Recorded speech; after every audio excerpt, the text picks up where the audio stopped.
तो आज हम सीखेंगे होम के अंदर ही स्टाइल और एडिटिंग के बारे में। ये दोनों क्या होती हैं और इनका क्या इस्तेमाल होता है वर्ड के अंदर। तो सबसे पहले जो है वो स्टाइल, यानी कि हमने जो पिछले लेक्चर में किया था कि हमने एक पैराग्राफ जो है वो नेट से कॉपी कर लिया था और इसके ऊपर जो है वो कमांड्स अप्लाई की थी। तो इसमें भी हम ऐसे करेंगे कि इसी पैराग्राफ के ऊपर जो अभी हमने सेलेक्ट किया है इसी के ऊपर स्टाइल और एडिटिंग के जो है वो हम कमांड इस्तेमाल करेंगे और देखेंगे कि इनको किस तरह इस्तेमाल किया जाता है और किस तरह से फ़ायदा उठाया जाता है। तो अब ये होगा कि फॉर एग्जांपल जो भी कमांड आप अप्लाई करेंगे तो इसके लिए ज़रूरी है कि आप उस पैराग्राफ को या उस टेक्स्ट को या उस लाइन को जो है सिलेक्ट कर लें। जैसे हमने ये सिलेक्ट कर लिया, ठीक है। फिर उसके बाद ये है नॉर्मल, ये स्टाइल है, ये आइटम स्टाइल्स हैं, या इसके लिए हम हेडिंग्स भी मिसाल के तौर पे दे सकते हैं। मिसाल के तौर पे ये हेडिंग दिया हुआ है और मुख्तलिफ़ किस्म के टाइटल्स और डिज़ाइन यहाँ पे मौजूद हैं। अगर आप इसको ओपन करें तो आपके पास और भी ज़्यादा जो है वो ऑप्शंस आ जाएंगे। तो कोई भी जो आपकी रिक्वायरमेंट हो उसके मुताबिक आप ये कर सकते हैं। इसके अलावा आप एक स्टाइल वापस खुद से भी क्रिएट कर सकते हैं। मिसाल के तौर पे मैं यहाँ पे स्टाइल 100 क्रिएट कर लेती हूँ। तो यहाँ पे 100 स्टाइल क्रिएट कर लेती हूँ। यहाँ पे मॉडिफाई लिखने के बाद और इसकी जो है वो डिज़ाइनिंग आ जाएंगी, यानी कि मैं अपनी मर्ज़ी से कोई सा भी जो है वो स्टाइल यहाँ पे दे सकती हूँ।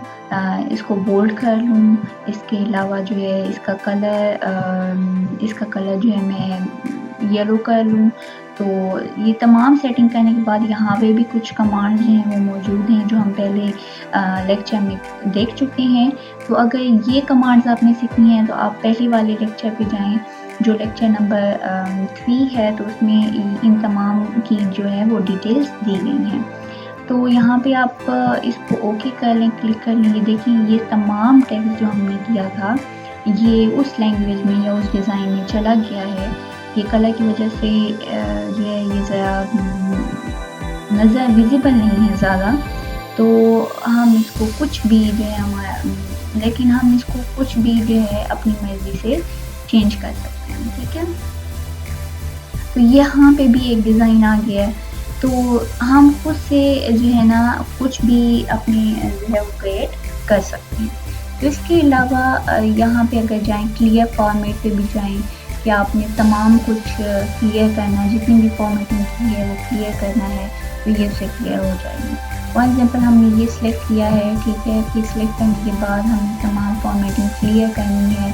तो ये देखें ये तमाम फॉर्मेटिंग जितनी भी हमने क्लियर की अप्लाई की थी वो सब कुछ क्लियर हो चुका है। इसके अलावा जो है अप्लाई डिज़ाइन, अप्लाई स्टाइल के अंदर जाएं, वहाँ पे भी ये तमाम जो है सिस्टम मौजूद है। तो इसमें भी आप चेंजेस करके अप्लाई कर सकते हैं।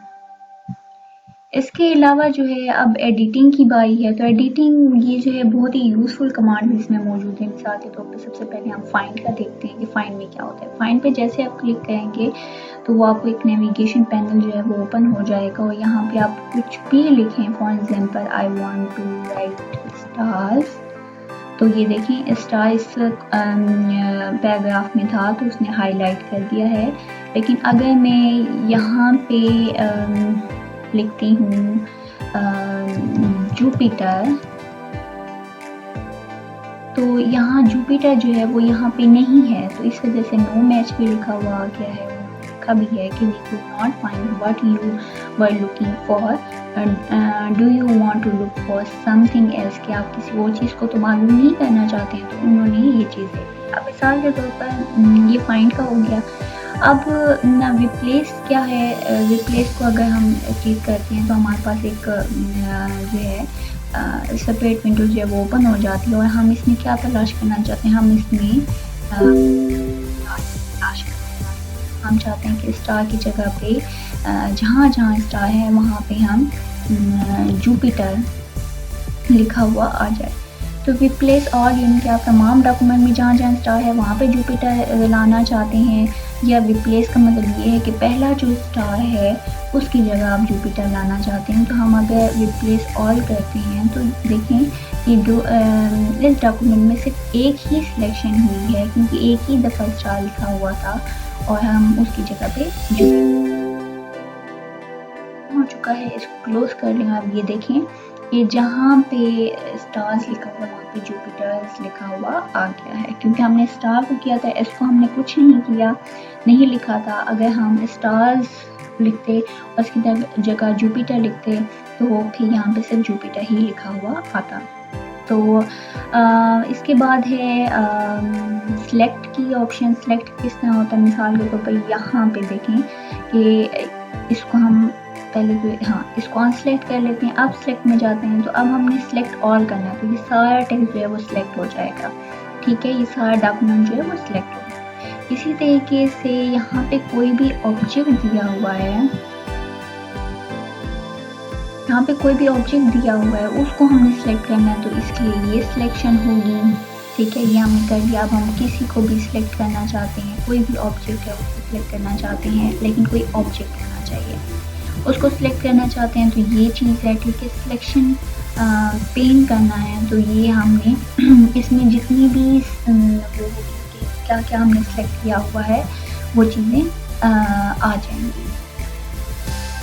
तो थैंक यू सो मच। आज के लिए इतना काफ़ी है। आगे सीखने के लिए प्लीज़ मेरे चैनल को सब्सक्राइब कर दें। Thank you so much.